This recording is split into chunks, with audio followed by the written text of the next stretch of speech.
Hi friends! So, I'm streaming today and a couple of my chat were asking me, oh, I'm at Diamond right now and it's so hard because XYZ, I don't have this shell, I don't have that shell, I have this strategy, that strategy, but they've watched my RTA Masterclasses and they were asking me for some help.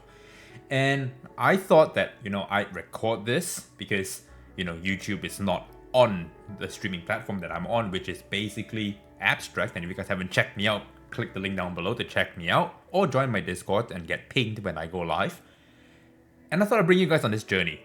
Okay? So, here's the masterclass. Basically, if you have, listened to what I've said, you know that we are in a triangle meta, right? Ref beats CC, CC beats tank, tank beats Rev. That's the TLDR on the entire triangle circle that we are in right now. And we only have 2 days left, right? At the time of this recording, we clearly only have about 3 days left before RTA ends and resets on the weekly reset. And so if you guys are going to be climbing, here is something that I want you guys to, have some brain exercises so that, you can re-gear your entire account, or if you need to, and try to push to as high as you can. And you'll be surprised how far you can push, okay? First things first, I want you guys to first understand the meta we are in. Because once you understand what the meta is, then you can think about what your account has and how you can go about countering the meta. All right. Now, for me, I can tell you that I don't have a lot of speed. Okay, I am pretty slow. All right. You can see that I'm farming Wrangle right now, but this is not the stat that I use. As you can see, my Lily, right? If I'm playing RTA, my Lily is literally only 327. That is not fast at all. Alright, there are speed demons out there with a 340 Freya, and this Lily is just not up to scratch. And my second fastest, right, Tsukiyomi, right, is only 318. That's all the speed I have. So what can I do about that? So the way I think about it was, alright, so I have a couple of lighthouses, right, that is on, double speed. I might as well put it to work. Okay, and so although I don't have enough speed, as long as I know that if I'm gonna be fighting, Rev versus Rev, right? So an AVA matchup, attack versus attack matchup, right? They are going to hit me, and if they hit me, it's going to be pretty fucking hard, correct?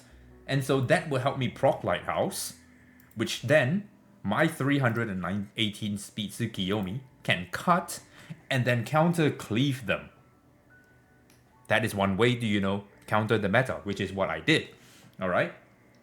Another way you can think about it is, what are the units that you want to use and what are the weaknesses that you need to cover in order to help you, do better in RTA.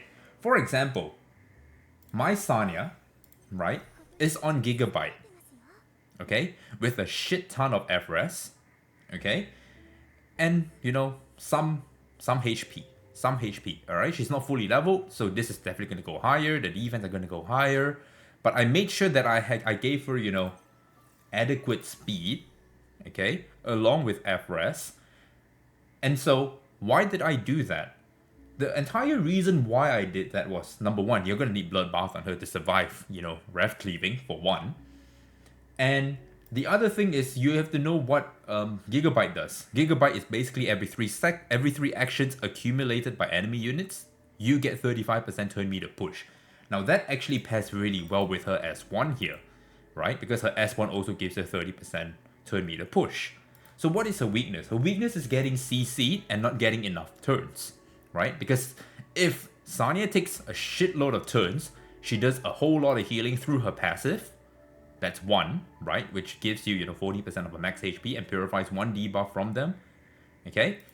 And you also get to turn cycle this super quickly. So you are almost every time just reviving units. It's insane the way she keeps reviving units. It's ridiculous. Okay? And so her main weakness here is, not getting enough turns and getting CC. So what I did was, I made sure that I had insight. Okay, this has to be rolled to get red. But I made sure that I have an additional 40 F-res here. I made sure that I can get as much F-res as I can without sacrificing my HP too much, because that will also sacrifice her healing. And I put her on Strive, as you can see. And why Strive? It's because I know that if I draft a Sanya and Sanya goes through the draft, everyone's going to try and gun her down, because I will do that. So if I'm going to do that, the opponent, chances are, will also have the same logic, correct? And so for me to counter it, is I think to myself, alright, so now she already gives herself 30% turn meter push. Okay? My shell, Gigabyte, is going to give me an additional 35% turn meter push every 3 turns accumulated by your opponent. And so that is already 65 turn meter push from her. How am I going to get, infinite amount of turns, as many turns as I can? And that would be Strive. Because Strive literally says, right, after being attacked, advances turn meter by additional 10%. So if you're already at 65% turn meter push, for example, so she goes, alright, she gets 30% turn meter push, someone goes and you've already accumulated 2 before, the third one goes, she gets pushed. So now you're at 80% turn meter, right? And then they try to gun her down. They get hit by this turn meter advancement by additional 10%. Now you're at 90%. And bear in mind, this is every hit that hits you, not multi-hits. So if you press one skill and it's a multi-hit, that's still 1. That's still counted as 10%. But let's say for a Yeli, for example, or a unit with White Fang, okay? Those are 2 separate attacks. That means you're getting 20% turn meter push. So they will hit you, and then White Fang will hit you, and then you get 20% turn meter push.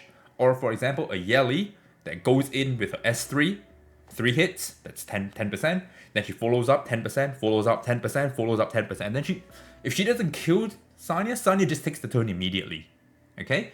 And that is one way you can think about what gear do I have on me that can make me, fix the problem that I have when I draft a certain unit. Okay? And that was how I was playing Sanya. Okay? You can see I am not entirely super fast, right? I'm only 235 speed. But I make up that speed with, punishing you for touching me and for taking more turns than I can. Because the faster your opponent is, the faster you are through Gigabyte. Okay? So that's one way you can think about it. Another way, you can think really outside the box, like really, 50 head play. Okay?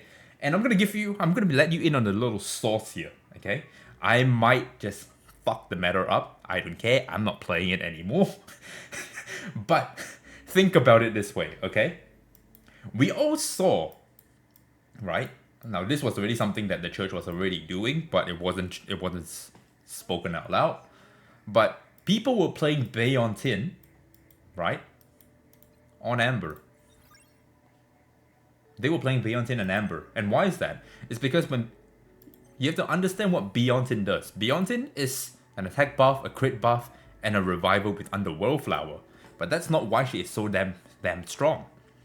The reason she's so damn strong is this second skill here, right? The second skill here, it literally says that you can use this on fallen allies to summon their spirit back and immediately start their next turn. Okay? If she has the flower, then, they stay alive. If not, they will just die after acting. And so, what people were doing to counter Cleave was, sure, you can rev me all you want. Beyonce's gonna die, Amber's gonna save her, right? You're not gonna have enough juice to kill her then. She's gonna come back, she's gonna click the S2, bring back one of the massive DPS threats that they have, and just counter Cleave you.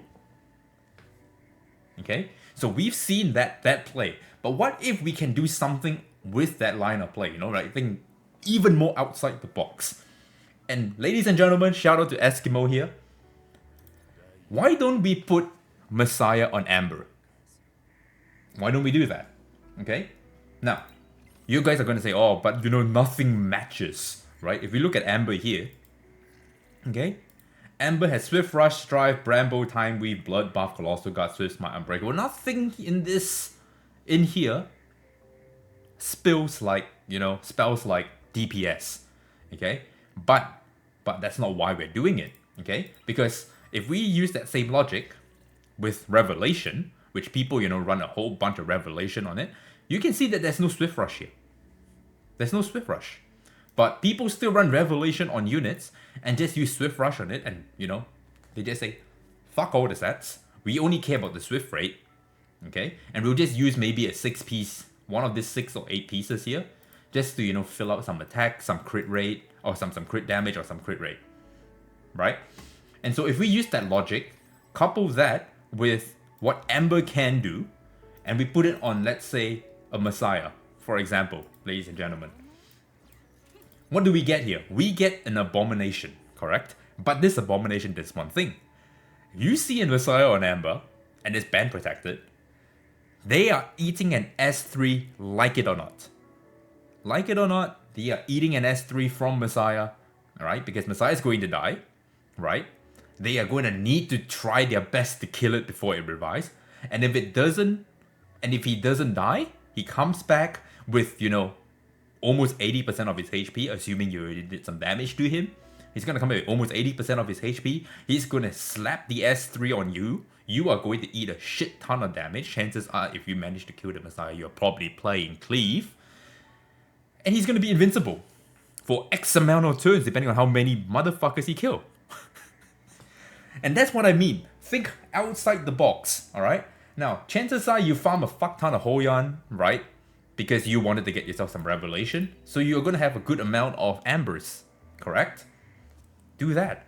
And if you're playing a shitload of Nico Nanas, for example, right? Let's go here. Let's say you're farming a shit ton of Nico Nanas. Okay? Then you can do what I did with Sanya, and I abuse Gigabyte, right? To cheat turn meter. Okay? Same thing with Alicon here. If you know that CC is a problem, you should have a fuck ton of Alicons. Slap them on Alicons. Alright? On units that you would never think to be on it. And that is basically the masterclass. Think outside the box. The game is so flexible in a way where not every unit has to be, a cookie cutter, build. You can build some out of the box wacky shit, throw your opponent off 360 and, win. But that is the masterclass. That's the guide. Alright, chat. Now, if you like this video, make sure you like, comment, subscribe. Catch you guys in the next one.